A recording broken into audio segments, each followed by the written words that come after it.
get started. My name's Lisa Yang. I am a CKA board member and board secretary, as well as one of the co-chairs for CKA's Women's Affinity Group. I'd like to start by thanking CKA and the Korea Finance Society for co-sponsoring this event.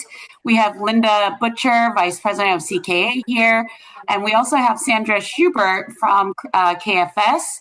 So, Sandra, why don't we ask you to briefly make some statements about KFS and its involvement before we move on to the rest of the programming. Thank you for having me, and I'm so happy to be with all of you. I'm Sandra Schubert. I'm a managing director in private wealth at Goldman Sachs. I'm also on the board of KFS and the co-head of their women's pillar. So I'm very excited to connect with all of you. I also recently joined the board of CKA, so it is a really wonderful coincidence that this all came together today. I did want to say one thing personally before I dive into KFS is that one of the most important reasons that I decided to join the board of CKA was because I was so impressed by the women on the board of CKA. So again, just so happy to be part of this group. So for those of you who don't know about the Korea Finance Society, we started 17 years ago as a small group of volunteers in New York. And our mission was very simple. It was to help young people break into Wall Street. Since then, we've grown exponentially. And maybe a few of you might know, we recently hosted our biannual gala, and it was 1,500 people all gathered in New York, standing room only, including 400 women within the 1,500. So we have a thriving group. It is across every vertical of finance and even kind of bleeds into other business areas beyond finance. So one last point is I really want to emphasize that, especially as a group of women, beyond the networking, KFS is a real community. And we have a very good example right here, because you're all going to hear shortly from my friend Karen Choi. But Karen and I actually met over 10 years ago through KFS. We were both part of the very first KFS Women's Dinner. And we became fast friends. And I'm proud to say she is one of my besties. And there are a few more of us from that very first KFS dinner that continue to be very, very good friends. And we do our volunteer work together. We work together. There's a lot of overlapping interests. So really want to share that KFS has a friendship element that is near and dear to me. So on that note, I'm thrilled to turn it over to Lisa, Karen, and Connie to get the discussion started. Thank you.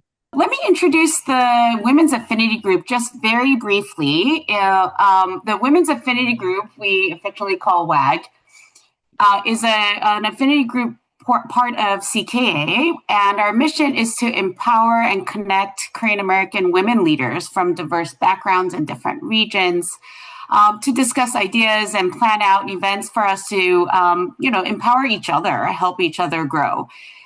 And we put on these types of webinars with different women leaders from different industries about quarterly or more if we can manage. And we also have at least one in-person event, which this year will take place in Los Angeles on October 22nd. I hope those of you who are in this room will be able to join us. And I'd like to also introduce very quickly, just say hello to Susan Go, who's one of the co-chairs for our Women's Affinity Group. And we are missing today, because of other commitments, Katharina Min, who most of you, I'm sure, know, who is our fearless leader among us at CKA overall. She's also one of the co-chairs who works on all of these programming very tirelessly. Anyway, okay, let's move on right into our program for today. We have two amazing women speakers with us. Karen Choi is a partner and portfolio manager at the Capital Group, and Connie Chung-Joe is the president and CEO of Asian American Pacific Islanders and Philanthropy. So, Karen, why don't I ask you to introduce yourself briefly, and then we'll have Connie do the same. Hi, everyone. It's so great to be here with everyone today. Just a little bit about my background. I think some of it might resonate with quite a few of you on the call today. My parents immigrated to the US back in the 1960s, and I was actually born and raised in New Hampshire. That part might not resonate with all of you, but when growing up, I didn't really have a lot of role models. So when I was in college, there were two paths for me, really. It was either go to become a lawyer or to become a doctor. And actually, at one point, I actually was thinking about a third option, which was becoming a newscaster or broadcaster. And why is that? Because the only role model we really had at that time was Connie Chung, the other Connie Chung. And so that's why you do see this whole generation of women, Asian women who are named Connie after Connie Chung. So those were basically, I guess, three different paths that I could have taken after college. But what happened was that I met a man who kind of changed my life and my life trajectory, and he just happened to be in finance, and he was a role model for me, and he actually was the reason why and how I got into finance.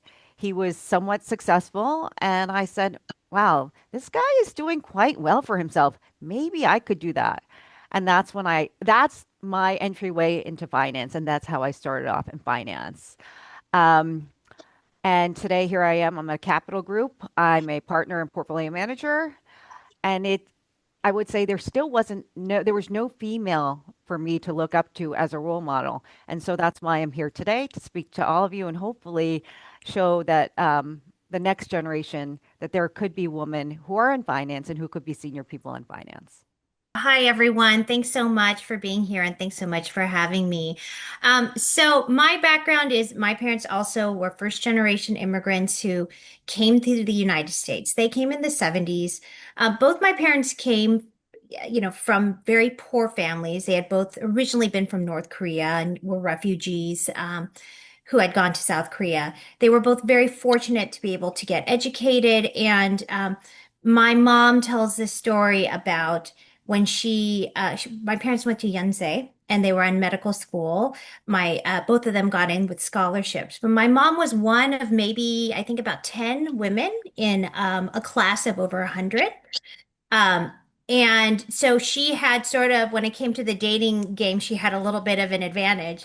And when she met my dad, she told my dad, if we get married, we're coming to the United States. And that was always her intention because she felt growing up in the 40s, 50s, 60s, 70s, or up to 60s in Korea, that as a professional woman, her opportunities were limited at the time.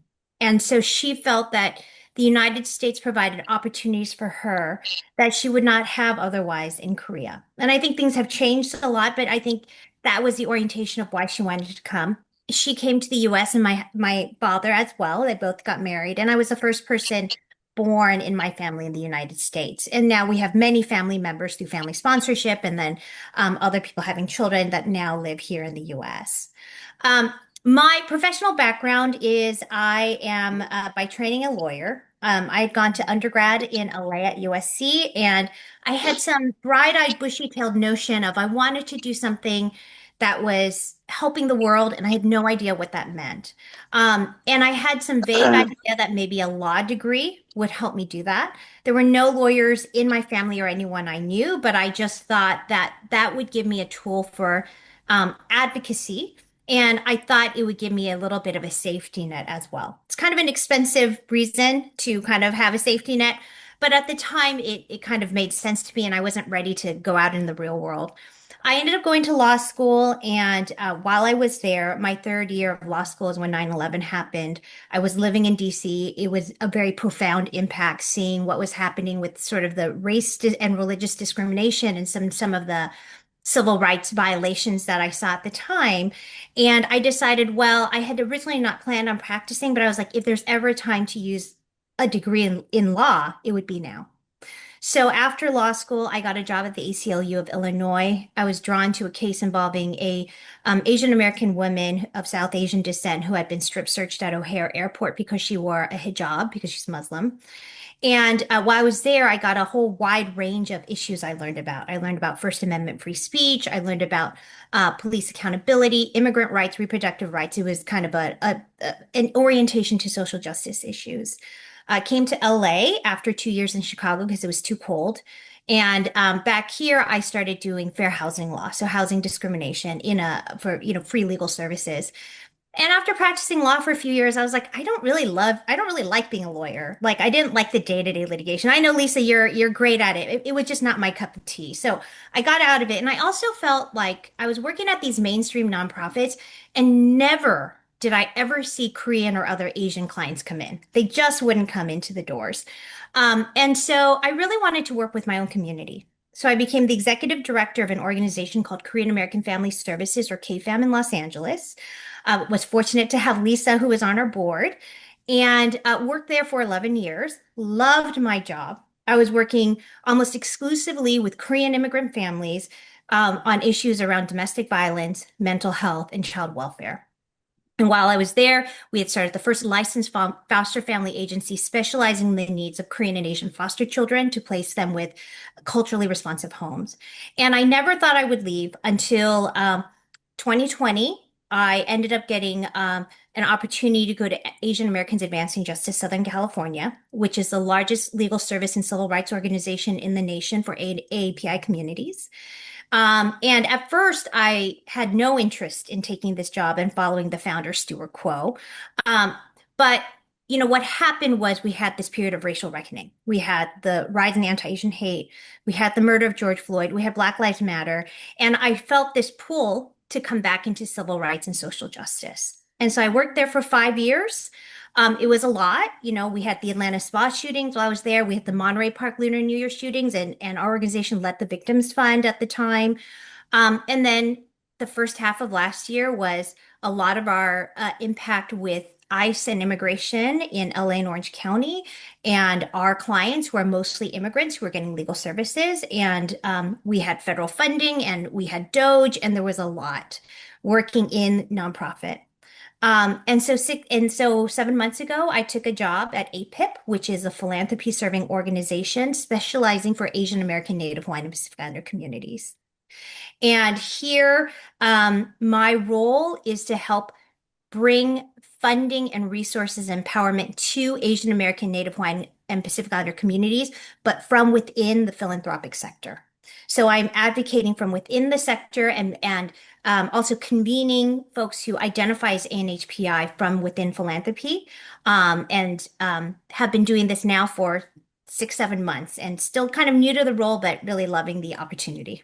The idea for this panel came together to celebrate International Women's Day, which was a few days ago. And the conversation we wanted to focus on was the concept of give to gain, which I understand is a leadership principle rooted in reciprocity, sustainability, collective advancement. But we have two amazing women with different backgrounds, professional backgrounds. So let's start with you, Connie. What does giving mean to you? And how do you see giving? So, when I come back to where the majority of my professional life was was running community-based organizations, coming from that hat, I always told people that, when you give, and what does giving back mean? There are really kind of three main avenues you can give. It's time, treasure, talent. And so when you think of time, it's just giving your time to support organizations or causes, and volunteering is often what that looks like. Treasure is using your whatever your specialty or expertise or talents are to support different causes. And, when I was at an organization like Advancing Justice, we had a lot of law students and lawyers who wanted to give back and give pro bono legal services.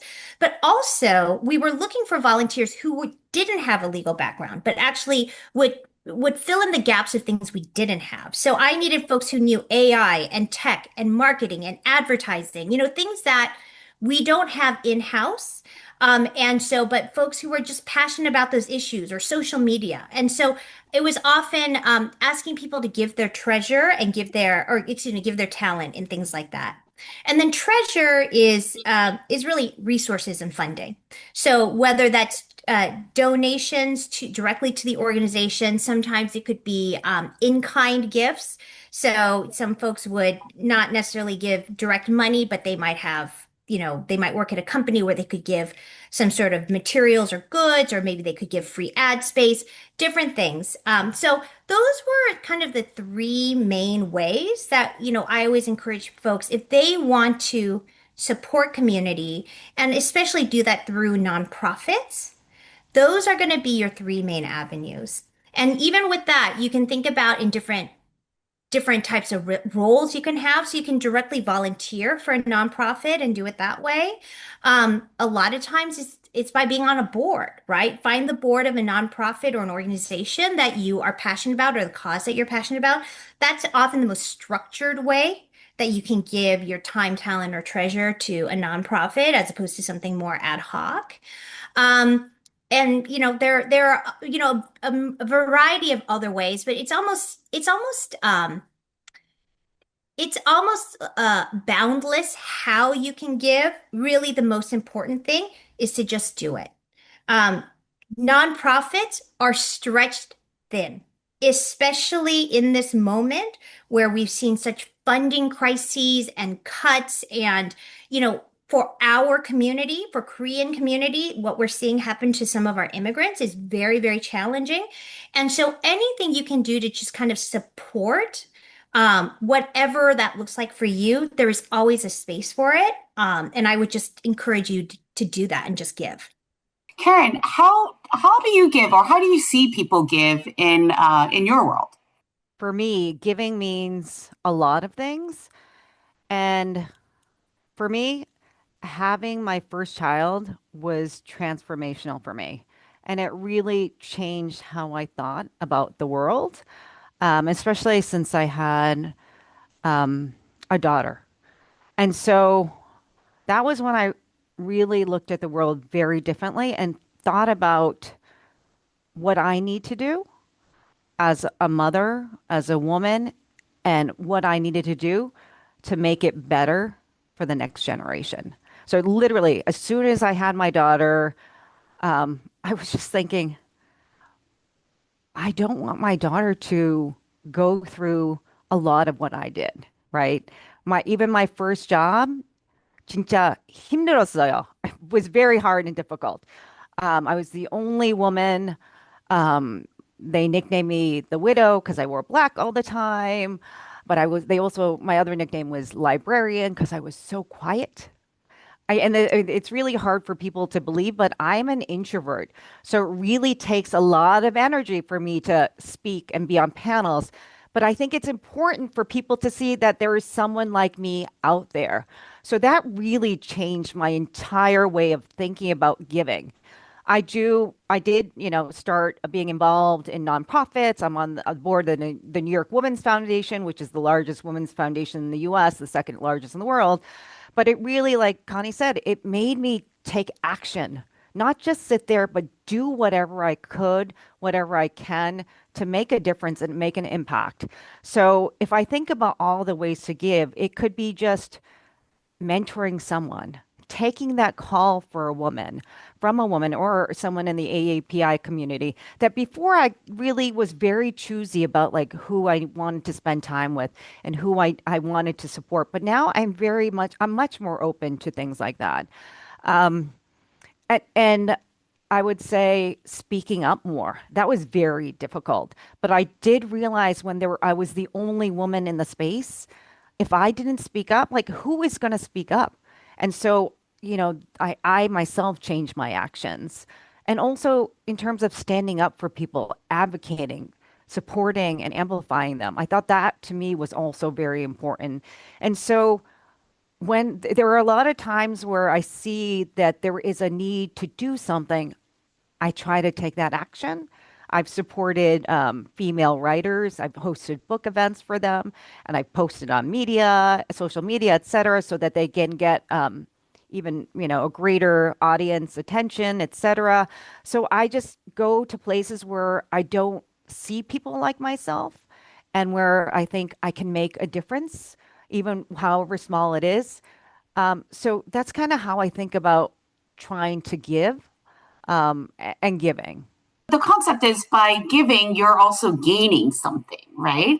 And so, what is it that you see givers gain from their giving? How does that manifest? I realize that I've been a giver most of my life, but giving can be just showing empathy, being kind, um, and just giving someone a little bit more attention, etc.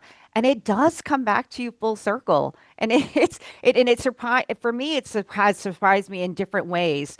Where I had where at work, I was given an opportunity, but I felt like if I was given that opportunity, it would have really caused um, probably damage to my marriage. And I had a woman who I was very nice to very early on in my career jump in and say, don't give that opportunity to her right now because she's already overwhelmed because I was afraid to speak up. So it actually comes full circle sometimes.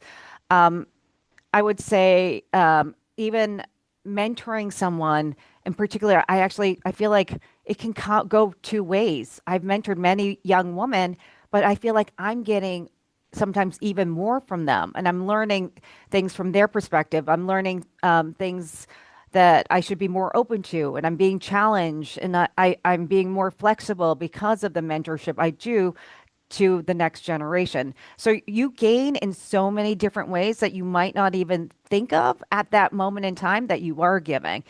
And it's not always, the gain doesn't always come immediately. It could come years afterwards.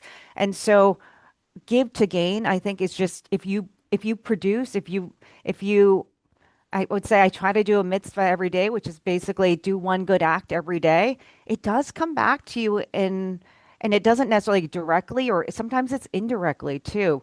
And so that's kind of how I think about giving, and how I feel like I've gained over time. What I would add is I would separate the give to gain. I think there's an aspect of when you volunteer, which is, sometimes your time, your talent. And I'm going to talk about that first, and then what I think what you gain uh, when you actually give money, which is the treasure, because there's also a different gain there that I'm starting to see more as I'm working in the philanthropic sector. So first, when you give your time and talent, I agree with Karen that it comes full circle. There are benefits to you that you will get back, and I will say that as somebody. I have volunteered my entire life. And I have started my children volunteering. Like they think of KFAM as home, and they started coming to KFAM when my daughters were like 1 and 4. And so volunteering and working in community has been inculcated for my family for a very long time. And I think there's a couple things you get when you do that. One thing is when you especially working in the Korean specific sector, when you get to give your time to community-based organizations or to Korean communities, you get a tie back into the community that I think is helpful as a second generation Korean American whose Korean language skills is not that great and I don't watch Korean TV. I don't always feel as tied in. But when I can volunteer, when I'm part of CKA, when I'm part of groups that are Korean specific, it lets me stay tied to the community. So I'm on the board of Korean American Scholarship Foundation. I did that as soon as I left KFAM because I just wanted to make sure I still had ties to what was happening to our Korean communities, and especially those who are vulnerable, because the scholarship applicants are students who have financial need. So there is a tie between community that I think you get when you can sort of volunteer back with the community. And that could be Korean community, it could be API community, it could be women, it could be whatever that group is, but it just gives you a connection. I think the other thing that you get is for me, almost all of my professional opportunities have come because of networks and connections. Rarely did I apply to a job just like out there on, whatever Indeed or LinkedIn job board and I got it. That sometimes is your start when you're first entering the workforce. But the higher you go up, the longer you go, it's all about connections and networks. And so when you find community, and when you give back, often that's where you find your mentors. That's where you find your peers and your friends. That's where other people appreciate what you've done for them. And I have seen it come back so many times for me that because I put a goodwill chip out there, the universe paid it back to me. And so I always believe like if I'm fortunate to get something, you pay it forward. You keep and that's how you keep the giving going and the gain continues to happen. I'd also like to say that there is a give and gain when you give financially and you donate, that's a different kind of power. And I say that because the philanthropic sector, what philanthropy is a sector all about giving money to change, have social impact, and to make change and move the needle to make the world better. So philanthropy is this whole sector of giving money. And I will say that what I see it now from this vantage point is when people give money to causes or give money, it is empowerment. As a Korean American woman, if I'm part of a circle of Korean American women and we are giving money through a giving circle or through different groups, that is a way that we show our power and our strength. And so I'm always encouraging folks, if you are a Korean American, think about the giving not just as, oh, you're giving for a charitable cause. You're giving because it empowers our community, that you have the resources and privilege to give something back. And that elevates all of us, our social impact and who we are by being able to do that. So that's another aspect of the gain that happens for our community as a whole when we're able to kind of contribute resources financially. And then I'm going to just kind of I'm going to go back to something that Karen talked about, like what changed for her when she had children and had her daughter. And I think that is something that for me is really meaningful too. When I took the job at Asian Americans Advancing Justice, this was the height of the pandemic in the summer of 2020. We were on full lockdown, and I really was not sure about taking this very big job. There was, Advancing Justice has 100 staff, LA, Orange County, Sacramento. It's a big organization. The fundraising for, I think it's like a $14 million budget. It was more than anything that I had ever done.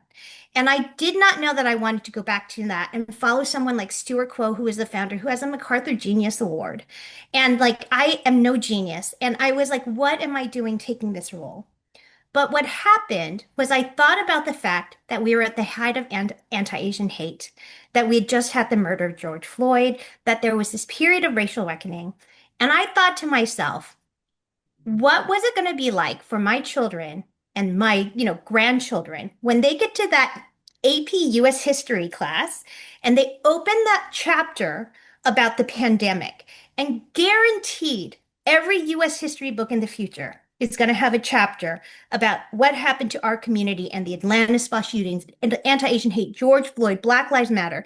And when they get to that and they ask me, what was it like to live through that professionally? It was important for me to say that I was doing something at the moment, that I was doing something to make a change. And I think as somebody who grew up with immigrant parents who came in the 70s, I remember reading like history books about the 1960s and the civil rights era and thinking, what was that like? What must it have been like to contribute to the civil rights era? And I had no reference point, but I have a reference point for what's happening today. And right now we're living in a very tumultuous world, and it is impacting many of our communities. And if that matters to you, if you care about what's happening right now in this world and you want to be able to have some sort of make a difference and have a role, giving right now, giving of your financial resources, giving of your time or volunteering is really meaningful because you can look back and say that I did something, I contributed and made a difference, and you don't want to miss out on that. I think what Connie said right there was so powerful that when you think about that, if individually we all take action, think about the collective strength that we would have and what kind of impact we can have.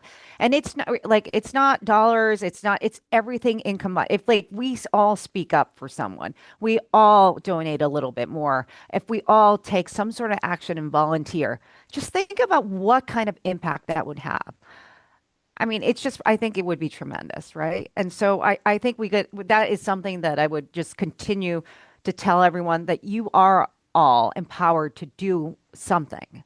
So when I am giving my time to a young law student or a brand new lawyer and giving them advice, about their career choice or how they might network, how they might talk to different people who might help them get them jobs, or I just, am nice to my daughter's friends' parents about helping them out with something. And then they turn around and either, I end up recruiting talent that I happened to help out many years ago when they were a law student, or some contact that I was nice to about something completely unrelated ends up turning around and giving me business. I feel like it doesn't feel so altruistic. It feels like I did something I thought was being nice, but it ended up being an actual tangible benefit to me. And that doesn't seem like giving anymore. It just seems like I did some sort of a bartering exchange almost, even though they're remote in time. Should I not feel, should I feel better about having given time and stuff? It just doesn't seem like my concept of just giving, without expecting something in return and then getting it. It just doesn't feel like I just gave. You know what I mean? If I'm getting something in return. Well, it sounds like your intention was never to gain anything anyway. Right. So you should feel great, right? So I've been giving to the KFS, Korean Finance Society, for 15 years, like giving my time, my effort. I mentor a woman every year, women and men every year. But it just so happened my daughter, who's a sophomore in college, just told me she wants to get into finance. And so that community is actually helping my daughter now, and she's part of their fellowship program. So it's just, you just never know how it does come back to you. And, it was never like I never would have thought that my daughter would want to go into finance. That's like the path I would think that they wouldn't want to take, given, how difficult it can be at times. Right. And so I just think that when you do give, you do have gains, and you might not even realize the gains. And to be quite honest, sometimes I'm just happy that I did what I could. Like Connie said, like looking back in time, I know I gave it my best and tried. I did what I could. I'm just scanning our audience, and I know we typically do, and as we do today, we have a range of, I think, age groups in our audience today. We have some men allies supporting us today too. Thank you.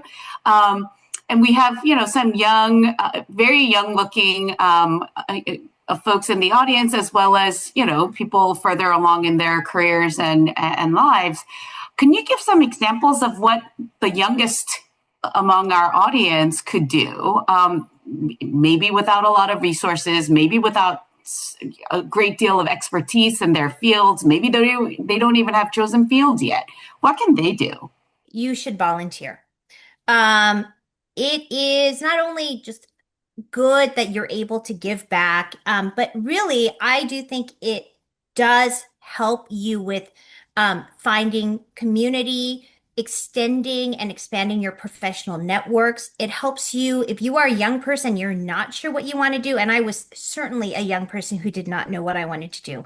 One of the reasons I went to law school is somebody said you can defer reality for 3 years before you have to figure out what kind of job you want. It's not a good reason to go to law school. It was honestly one of the reasons I went to law school. But what I did is I used opportunities to network, volunteer, and give my time back in order to expand my opportunities. And so I will say nonprofit, if you are able to volunteer like consistently, I'm not saying like a one-off thing, but if you give the time to a nonprofit and truly volunteer with them, they will be so grateful. And those connections that you have will pay off over time. And so I would encourage you to think about doing that.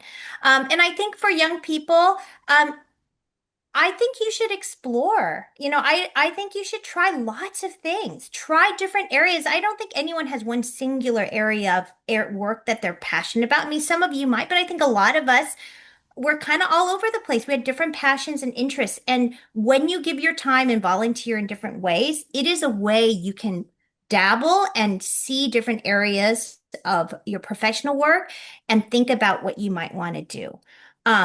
So that would be something. And then I think as a young person, if you are fortunate to make connections and find mentors, I think that's great. mentorships need to be an authentic connection, but I do think there's something about, you know, as a woman, taking care of other women has been important, especially in the professional roles where we know for especially Korean women or Asian American women, there is this view that we're seen as worker bees. We'll get the work done. We are at high representation at the lowest level of professional sectors, whether it's law, finance, other things.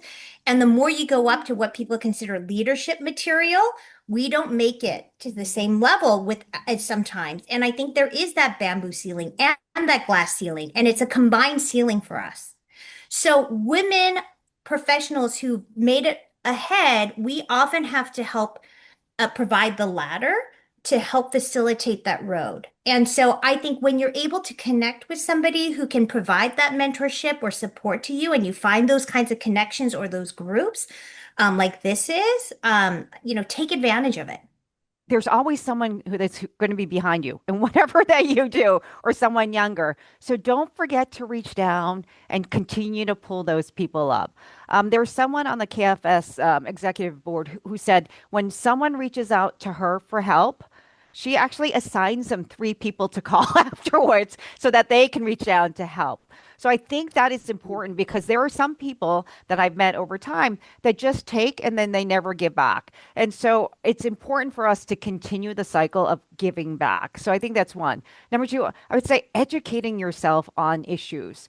For me, I never realized how vast and diverse the Asian community is, and in particular, how poor and under-resourced the Asian communities. In particular, one out of four Koreans in New York City area lives under the poverty line, right? That is something that people are not aware of, and nor do they, nor do people, it's because of the minority myth. Everyone thinks Asians do well, and they're overrepresented in certain jobs and industries.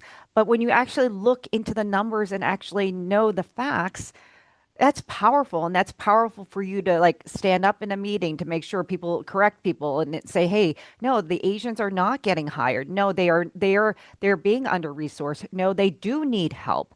So I think that's important. And also amplify or support others. I think that those are easy things to do.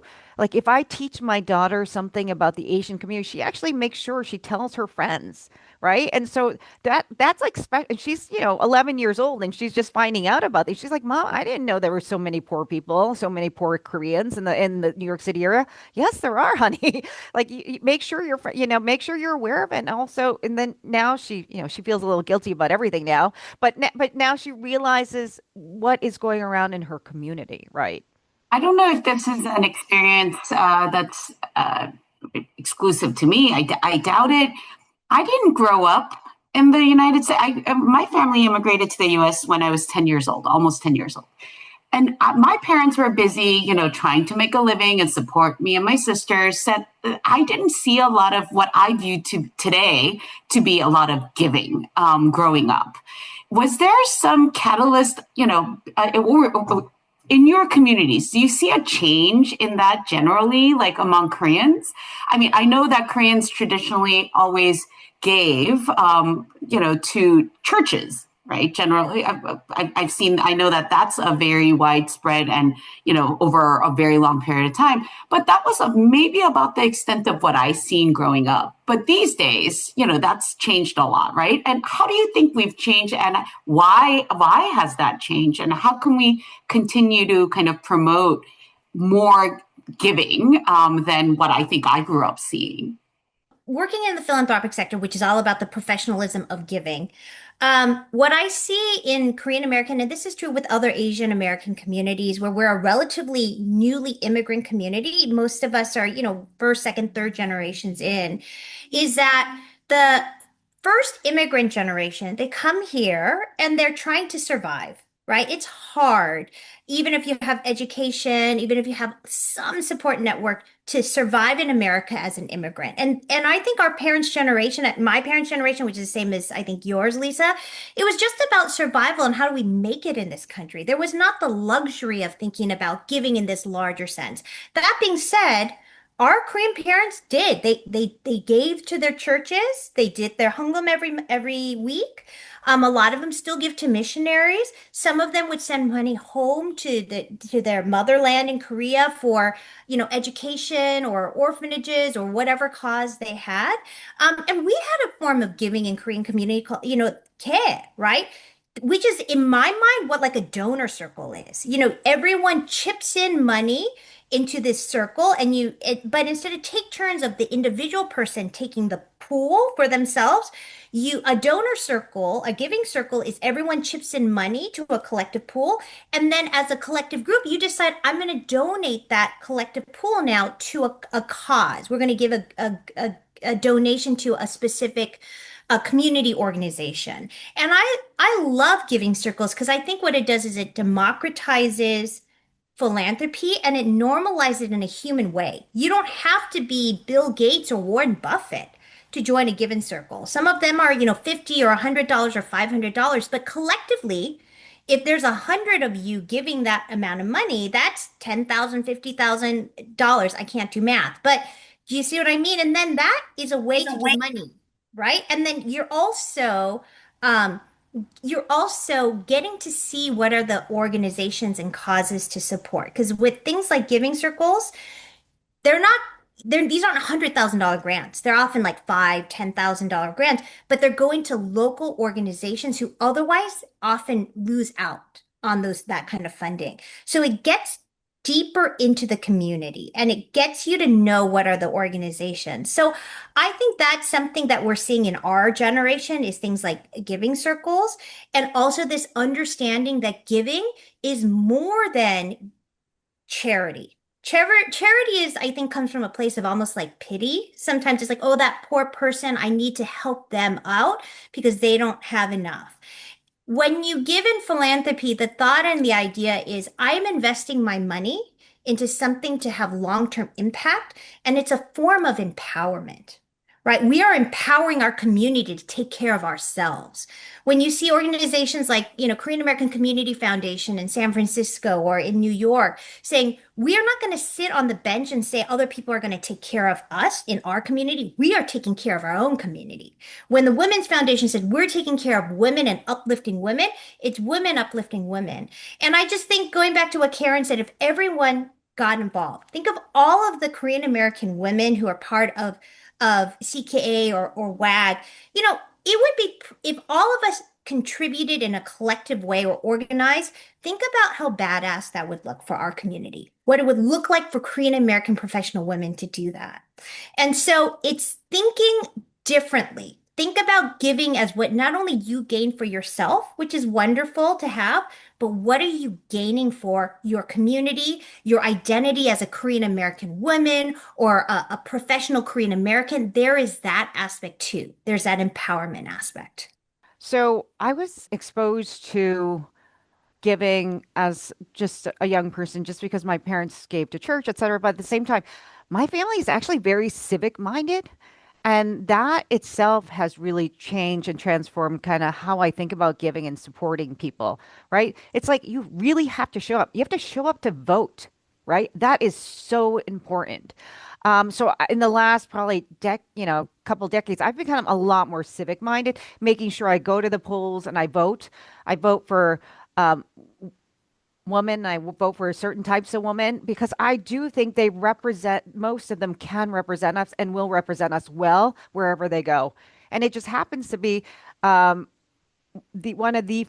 were two first Korean American city council members in New York City. And one of them is my niece, Linda Lee. And now the other one is, Julie Wan is running, right, for Congress. So it is important for us to have our voices represented, in particular during this time, just where we are today. There are a couple questions in the chat box. We talked a little bit earlier about what young people can do to give, and there was a question about what could you recommend for somebody on the other end of their career spectrum, somebody who's retired, semi-retired, other than giving of treasures, are there things that you can recommend in that sense? Yeah, I would suggest giving of time and talent, especially if you're somebody kind of on the later side of the professional spectrum and you've had a lot of years of experience.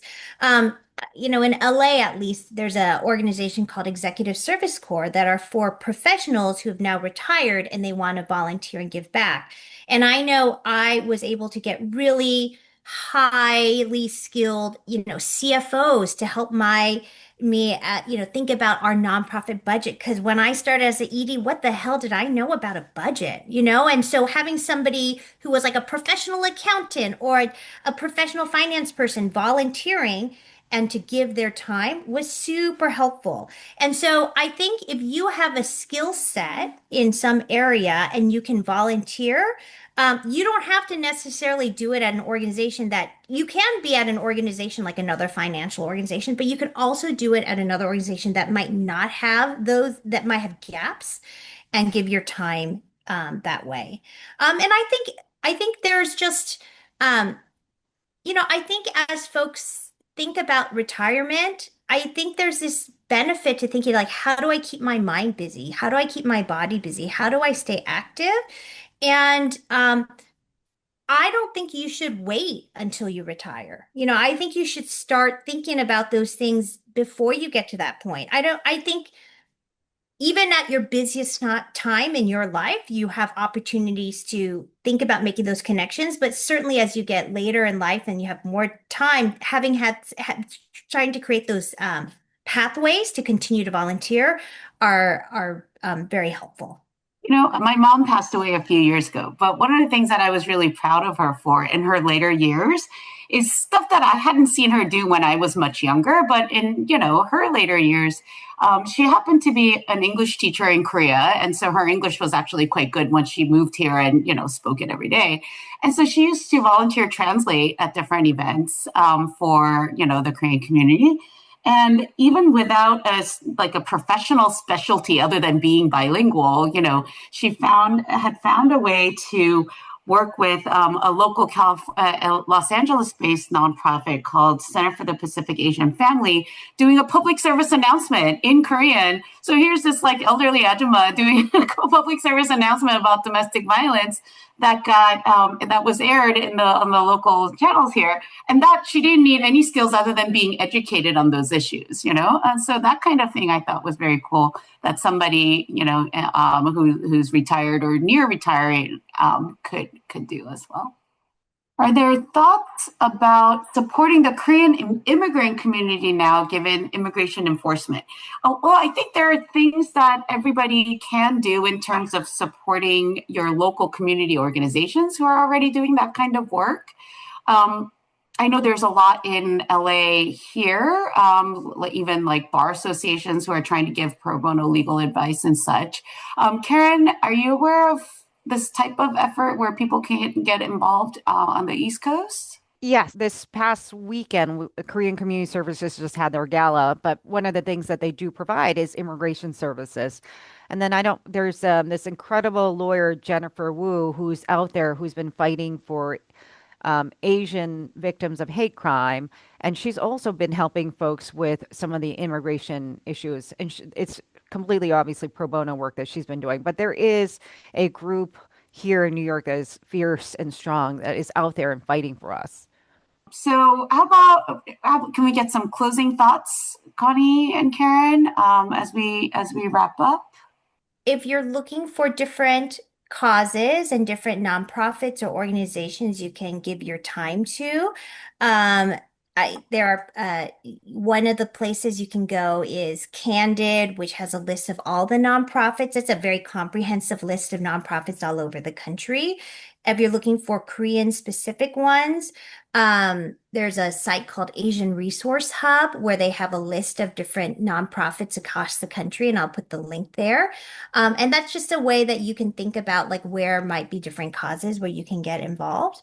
But I think it's just thinking about giving, not, I think this idea that giving will support you, what you're gaining from it, is something that we don't put enough time into. So I really appreciate this webinar for us to think about it. And I think as Korean American women, the world has not always been open to us. You know, that there are a lot of barriers and challenges we have. So the way we can continue to give as a way of lifting one another, I think it's really a valuable thing to think about. For me, I would say just take action in whatever way that you can. And anything that you do is going to be helpful for everyone in terms of lifting us all up. And the other thing is that I didn't really mention about some of the biggest gains I've had by giving is I've had and built wonderful friendships and relationships. And Sandra, she talked about how we met over 10 years ago. We talk about the fact that we work hard, we also play hard, but it is so important for us to actually give back also. So that's kind of our motto. Every time we end a dinner, every time we end a group event, we say work hard, play hard, but also give back. Thank you, Connie and Karen, so much for your time and for sharing your expertise in these areas. It was really a learning experience for me to think about giving in a different way than I thought about before speaking with you guys to prepare for this panel. So I appreciate it very much. I know that our audience really appreciated this as well, based on the comments and the applauses coming. So thank you again. Gosh, I'm so sorry. I meant to mention this at the very beginning. Everything Karen and Connie have said today are their personal opinions and not those of their employers. I hope that was clear to everybody from the beginning, but just in case, I'm making that clear now. Anyway, thank you, Karen. Thank you, Connie. We really appreciate your time. I hope everybody learned something from this panel, and I hope that you will join us for our next Women's Affinity Group event, for which you'll receive information if you registered for this event today. All right, thank you.